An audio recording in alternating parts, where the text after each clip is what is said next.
Welcome to today's episode, where I'll be showing you how to make apple syrup, otherwise known as apple molasses or apple butter. In a previous episode, I used wild apples to make apple cider. If you haven't seen the apple cider episode, I suggest you watch it first, and then come back to this one. That's because you'll need the apple cider to make apple syrup. To make the syrup, all you need to do is boil it down until the cider becomes syrup. But you'll need to know what ratio to boil it down to. The ratio for maple syrup is 40:1. This means if you want 1 liter of maple syrup, you'll need to boil 40 liters of sap down to the 1 liter. Birch syrup is even worse at 100:1.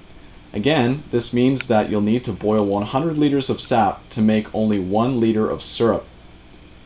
Making maple syrup and birch syrup is impractical because it takes a lot of work and energy for a small amount of product. But here's the good news. Apple juice is so high in sugar that the ratio is much lower to make it into syrup. The ratio is a mere 7:1.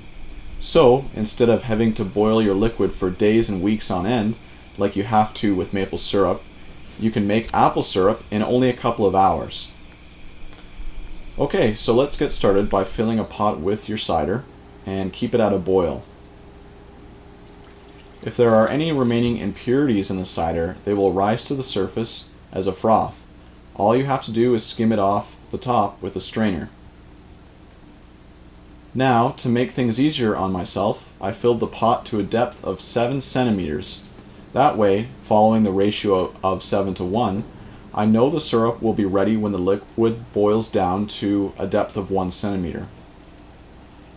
I took a popsicle stick and I made a notch at 7 centimeters, 2 centimeters, and 1 centimeter depth.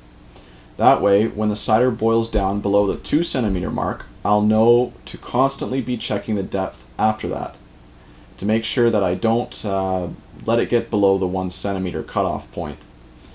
The cider will boil down very quickly near the end, and so it's very important that you keep a close eye on it and keep measuring it. When the syrup gets low, it'll start to bubble, which makes it hard to measure the depth. This is why you'll need to take it off the burner and allow the bubbles to settle before taking each depth measurement.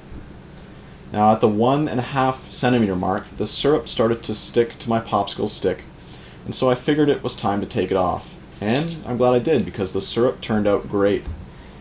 If you're using a jar to hold the syrup, make sure to heat it up with hot water before pouring the syrup into it. Now, let it cool at room temperature overnight before sticking it in the fridge.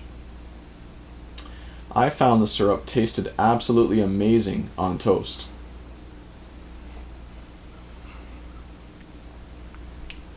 In a second batch that I did, I allowed it to boil right down to the 1 centimeter mark, and it turned out as a spreadable apple butter, which also was really nice to use. I also put the apple syrup with some pork for dinner, and my whole family loved it. Also, why not try drizzling it on your favorite cheese? If you liked today's episode, or anything to do with the outdoors or wild edibles, please feel free to subscribe. Thank you for watching.